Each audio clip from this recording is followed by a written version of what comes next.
Hello everyone, एक बार फिर से आपका स्वागत है हमारे इस चैनल पे, जहाँ पे हम आज आपके लिए लेकर के आए हैं ब्रांच बैंकिंग का एक टॉपिक उन स्टूडेंट्स के लिए इंपॉर्टेंट है जो कि बैंकिंग सिस्टम से रिलेटेड सब्जेक्ट पढ़ रहे हैं या फिर बैंकिंग सिस्टम का टॉपिक पढ़ रहे हैं। तो वहाँ पे आपके पास जो है ये टॉपिक ब्रांच बैंकिंग आपको दिख सकता है।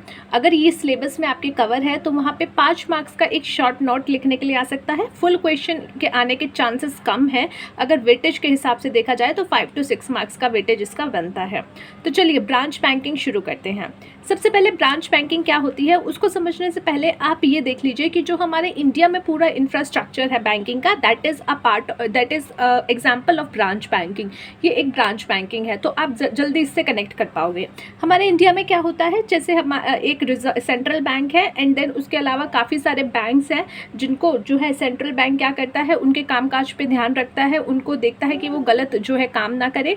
तो उसके अलावा जो अदर बैंक्स हैं उन्होंने जगह जगह पे अपनी ब्रांचेस खोली हुई हैं, ताकि वो हर एक आपकी जो है जो भी आपकी देश के जो भी पर्सन है, जो भी लोग यहाँ पे रहते हैं, हर एक लोग तक वो बैंकिंग पहुँचा सके। तो इसीलिए उन्होंने जगह जगह पे अपनी ब्रांचेस खोल रखी हैं ताकि वो ईजिली उनसे कनेक्ट कर सके, ईजिली उनके पास पहुँच सके। तो ब्रांच बैंकिंग में जो सिस्टम होता है वो यही होता है जहाँ पे ओनरशिप और मैनेजमेंट किसी एक पर्सन के पास होती है, किसी एक इंस्टीट्यूशन की, किसी एक सिंगल इंस्टीट्यूशन की, और उसके ब्रांचेस काफ़ी जगह स्प्रेड हो रखे होते हैं, आपके पूरे पार्ट्स ऑफ वर्ल्ड कह लीजिए या फिर कंट्री कह लीजिए। So refers to that banking system in which 2 or more banking offices are operated under single ownership and management as a single institution। क्या बोला गया है, ये ऐसी बैंकिंग सिस्टम को रेफर करता है जहाँ पे 2 या 2 से ज़्यादा बैंकिंग ऑफिसेज, यानी कि बहुत सारे भी हो सकते हैं, कितने भी नंबर्स हो सकते हैं, वो ऑपरेट किए जा रहे हैं किसके under, single ownership and management के अंडर। अब मेरे एरिया में जो एक्सिस बैंक है और आपके एरिया में लेट सपोज कोई एक्सिस बैंक है, तो उन दोनों का जो ऑनरशिप है वो किसके पास है, एक्सिस बैंक लिमिटेड के पास। जो एक्चुअल कंपनी है, जो उनकी एक्चुअल ऑनरशिप रखती है, उनका मैनेजमेंट उनके पास है, वो एक सिंगल इंस्टीट्यूशन है, पर उनके ब्रांचेस एक आपकी जगह पे है, एक मेरी जगह पे है, एक आपके फ्रेंड के पे होगी, एक मेरे फ्रेंड के आसपास होगी। तो ये सारी क्या है, ये बैंकिंग सिस्टम है जो फैली हुई है। दस the business is operated by the head office through a network of branches spread in different part of the world. यानी कि क्या बोला गया है, जो इसका बिजनेस है वो ऑपरेट किया जाता है हेड ऑफिस के द्वारा, और साथ ही साथ क्या किया जाता है, थ्रू अ नेटवर्क, जिसका पूरा एक नेटवर्क बना हुआ है, पूरा ब्रांचेस जो है स्प्रेड हो रखी है पूरे वर्ल्ड में, पूरे पार्ट ऑफ द वर्ल्ड में। In this system every bank has legal entity with 1 group of share holders and 1 group of board of director. अब ऐसा नहीं है कि एक्सिस बैंक जो मेरे पास है, मेरे एरिया में है, जो आपके एरिया में है, दोनों के अलग अलग शेयर होल्डर, दोनों के बोर्ड ऑफ डायरेक्टर्स अलग होंगे। Obviously not. क्यों? क्योंकि ये तो सिर्फ ब्रांच है। जो मेन इनकी जो मेन इनका हेड ऑफिस है, जो मेन इनका ऑफिस है, जिसका मैनेजमेंट एक है, जिसका सिंगल इंस्टीट्यूशन जो है और जिसकी ऑनरशिप एक है, जिनका मालिक एक है, वही क्या करता है, वही इनके शेयर होल्डर होते हैं, वही बोर्ड ऑफ डायरेक्टर होते हैं। चाहे कोई भी ब्रांच आप उठा लीजिए, उन सब का क्या होगा, एक ही, वही आपके बोर्ड ऑफ डायरेक्टर्स, वही उनके जो है शेयर होल्डर्स कहलाएंगे। ऐसा नहीं है कि इस एरिया के लिए अलग शेयर होल्डर्स है, इस एरिया के लिए अलग है, इस एरिया के लिए अलग बीओडी है, उस एरिया के लिए अलग बीओडी है, ऐसा नहीं होता। तो इसीलिए हर बैंक की अपनी लीगल एंटिटी होती है और जिसका जो है ग्रुप ऑफ शेयर होल्डर्स भी एक होता है और group of board of directors भी एक होता है। Banking system in India and England fall in this category. हमारे इंडिया का जो बैंकिंग सिस्टम है एज वेल एज तो जो इंग्लैंड का बैंकिंग सिस्टम है वो इस कैटेगरी में आता है। इंडिया में क्या है, all commercial banks like SBI of state bank of India etcetera include in branch banking operation. जैसे अपना SBI है और अदर बैंक्स है, PNB, एक्सिस, ICI, जितने भी उठा लीजिए, ये सब ब्रांच बैंकिंग ऑपरेशन के तहत काम करते हैं। In England major banking business is done by the big 5। और इंग्लैंड में जो है मेजरली जो उनका बिजनेस होता है, बिग 5 उनके जो बैंक हैं वो करते हैं, जिनका नाम है the Midland, the Westminster, Barclays, Lloyds and जो भी आपको पढ़ने में आ रहा है देख लो, मेरा तो प्रोनाउंसिएशन बहुत खराब है, नेशनल प्रोविजनल करके कुछ उनका नाम है, provincial. So these 5 banks have over 12,000 branches and control over 75% of the banking business in the country. तो यहाँ पे जो इंग्लैंड के ये 5 ब्रांचेस के नाम लिए हैं, इनके तकरीबन 12,000 ब्रांचेस हैं जो कि 75% बैंकिंग बिजनेस वहाँ पे जो है कवर करता है।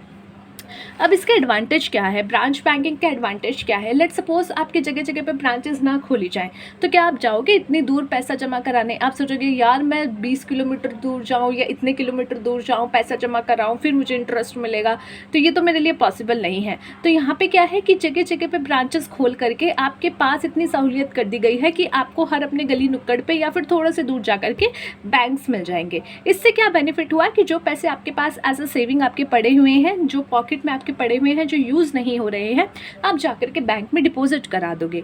और ये क्या करेगा, सेविंग को मोबिलाइज करेगा, सेविंग को एक तरीके से कह सकते हो मोटिवेट करेगा कि आप सेविंग कर सको। Funds can be easily mobilise from the branches having surplus funds of the branches suffering from deficient of funds. साथ ही साथ क्या है, अब देखिए जैसे कि आपके नॉर्मल लोग जाकर के अपना सेविंग करते हैं, वैसे ही ब्रांचों को भी तो पैसा चाहिए होता होगा। एक ब्रांच को लेट सपोज मेरे एरिया में जो ब्रांच है उसको पैसा चाहिए, और आपके एरिया में जो ब्रांच है उसके पास बहुत सारा पैसा है। आपके एरिया में बहुत अमीर लोग रहते हैं, वो आते हैं और अपना ऐसे ऐसे पैसा लेकर दे करके जाते हैं, तो आपके पास खूब सारा पैसा है, लेकिन हमारे ब्रांच में कम पैसा है। तो यहाँ पे क्या हो सकता है, यहाँ पे हमें हो सकता है कि ज़रूरत पड़े तो हम आपसे भी ले सकते हैं। तो यहाँ पे जब ब्रांचेस कनेक्ट बहुत सारी होती है, तो एक ब्रांच दूसरे ब्रांच से भी हेल्प ले सकती है इस चीज़ों में, फंड्स के लिहाज से। एफिशिएंसी इन मैनेजमेंट, अब मैनेजमेंट में एफिशिएंसी कैसे होती है, branch banking provide greater scope for efficient management. जहाँ पे एक ब्रांच काम करेगी वहाँ पे ऑब्वियसली प्रॉब्लम्स ज़्यादा होंगी, और जहाँ पे 10-12 ब्रांचेस काम करेगी तो वहाँ पे लोग ज़्यादा होंगे, मैन पावर ज़्यादा होगी, लोगों को हैंडल कम करना पड़ेगा। यानी कि एक ब्रांच में अगर एक पर्सन को 10,000 लोग हैंडल करने पड़ रहे हैं, तो वहाँ पे 10 ब्रांचेस में लेट सपोज बहुत सारे लोग हैं, तो वहाँ पे हर एक बंदे पे 100 बंदे आगे हैंडल करने के लिए, तो ऑब्वियसली वो कम है, तो अच्छे से मैनेजमेंट हो पाएगा, एफिशिएंसी अच्छे हो पाएगी। In view of its size, expert and skilled person can be employed. Large scale economy, branch banking enjoy the internal and external economics of scale in terms of operation like division of labor, utilization of expert services, technology, innovation, computerization etc. large scale economy हो जाती है, internal भी external भी। कैसे जैसे operations आप कर रहे हो तो वहाँ पे division हो गया लेबर का, आप expert की services utilize कर रहे हो, technological innovation utilize कर रहे हो, computerization जो है यूज़ कर रहे हो, तो इसके तहत आपका large scale economy बन के आ जाता है। डाइवर्सिफिकेशन होता है आपके डिपॉजिट एंड एडवांस का। ब्रांच बैंकिंग क्या करता है, प्रोवाइड करता है एक वाइडर स्कोप, जहाँ पे आप अपने डिपॉजिट्स को डाइवर्स कर सकते हो, सिलेक्ट कर सकते हो कहाँ आपको डिपॉजिट जो है अपने पैसे लगाने हैं, and varied the advances. Economy in reserve, economic reserve का मतलब क्या है, each branch can maintain low cash reserve because funds can be moved from one branch to another. अब यहाँ पे क्या है, आपको ज़्यादा पैसा एज अ ब्रांच रखने की ज़रूरत नहीं है, आप उसको जो है यूज़ कर सकते हो आगे लोन देने के लिए, और अगर आपको ज़रूरत पड़े तो दूसरी ब्रांच से आप ले सकते हो। Remittance facility, remittance of money from one place to another is more convenient to and less costly. अब यहाँ पे क्या है, रेमिटेंस की फैसिलिटी आपको हो जाती है, यानी एक जगह से दूसरी जगह अगर आपको पैसा भेजना है तो आपको फैसिलिटी मिल जाती है। यहाँ पे आपको जो है खुद नहीं जाना पड़ता, यहाँ पे आप जो है कन्वीनियंटली और लेस कॉस्टली तरीके से अपनी रेमिटेंस कर सकते हो। यूनिफॉर्म इंटरेस्ट रेट्स, ठीक है, सबके जो है इंटरेस्ट रेट यूनिफॉर्म होते हैं। ऐसा नहीं है आपके एरिया में फिक्स्ड डिपॉजिट पे 5% मिल रहा है और मेरे यहाँ पे 3%, हर जगह पे एक ही यूनिफॉर्म इंटरेस्ट रेट्स होते हैं। फ्लैक्सिबिलिटी इन ऑपरेशंस, ऑपरेशंस में फ्लैक्सिबिलिटी होती है, जब ज़रूरत पड़ती है चेंजेस किए जा सकते हैं। As branches operates in different part of the country, it is therefore possible for branch banking to make necessary adjustment according to variety in local social economic condition of different religion. यानी कि जहाँ पे आप अपना branch खोल रहे हो वहाँ के तहत अगर आपको अपने ऑपरेशंस में थोड़ा सा चेंजेस करना है आप कर सकते हो, फ्लैक्सिबल होती है। क्योंकि इंडिया में क्या है, कदम कदम पे जो है भाषाएं बदलती है, कदम कदम पे जो है सोच विचार अलग है, तो इसलिए वहाँ पे ऑपरेशन भी जो है तो आपको हो सकता है थोड़ा सा चेंज करके करना पड़े, तो इसलिए वहाँ पे फ्लेक्सिबिलिटी होती है। Effective control by central bank, central bank इन सबको कंट्रोल करता है। ऐसा नहीं है कि जो मर्जी जब मर्जी जिसका मन करे वो वहाँ पे कुछ भी काम कर ले, नहीं, हर बैंक को जो है सेंट्रल बैंक कंट्रोल करता है ताकि वो किसी के साथ गलत ना करे। विथस्टैंड डिप्रेशंस, यानी ब्रांच बैंकिंग सिस्टम जो है वो एक एबल करता है withstand adverse business condition like depression, यानी कि आपके बिजनेस अब बहुत ज़्यादा अगर डाउन जा रहा है या ख़राब जा रहा है तो ब्रांच बैंकिंग हेल्प करते हैं उनको कि वो अच्छे से ठीक से अभी कैरी ऑन हो सके। Now there are some disadvantage, कौन कौन से डिसएडवांटेज है? डिफ़िकल्टी इन मैनेजमेंट, जहाँ पे आपको बहुत सारी ब्रांचेस आप खोल के बैठ गए हो, आपको पैसा भी चाहिए, हर चीज़ चाहिए, तो वहाँ पे क्या हो सकता है, आपको कुछ ना कुछ डिफ़िकल्टी तो आएगी ही आएगी।